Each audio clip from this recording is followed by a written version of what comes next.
Miška Sneháka sa vyškrabal na Giatstein, pozera našu trasu, bolo to 6 km.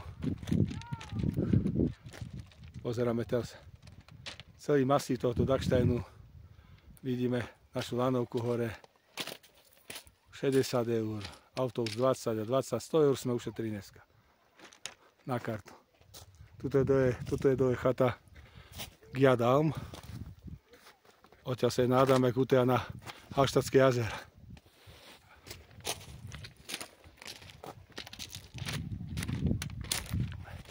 Je tu turistov hodné. Väčšinou sú tu Rakúšania. Toto je to jazierko, kde sa topí ľadovec. No a toto je to naša lanovka. 2700 metrov, tam pôjdeme dole. Potom ešte pôjdeme na trekking na Sudvan Ute. Miško, dobre? Že? Počuj, to je takáto trasa. Už som dávno po snehu sa telo nebrodil ako teraz. Ale aj to snežné pivo bolo dobré, ale 8,50, Miško. Áno. To je klobúk dole. To je taká príražka vysokohorská, že to nikde nie je. To ani neapolo som tak drahé pivo nekúpol. A toto je ten trekking a za tými kopcami je tá chata, čo sme boli na to pivko.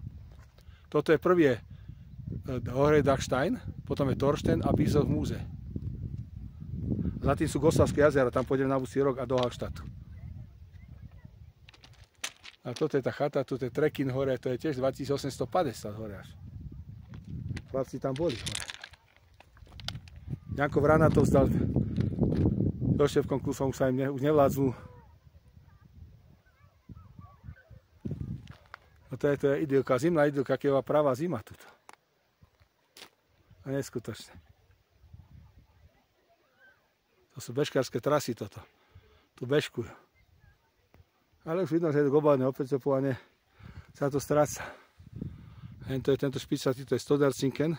Tam pôjdeme na Buce. A toto je Grimming, to je veľmi nebezpečný kopec, 2400 metrov. Tam sa nechodieva.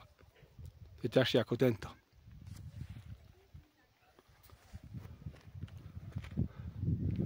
Miško, ty si tam ako kamzik, počúvaj.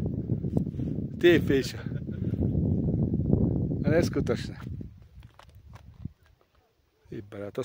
Toto sú steny, to sú platňa, hore tými platňami sa škrábe. Tam sú Klettersteig, zaistené cesty. No nádhera toto.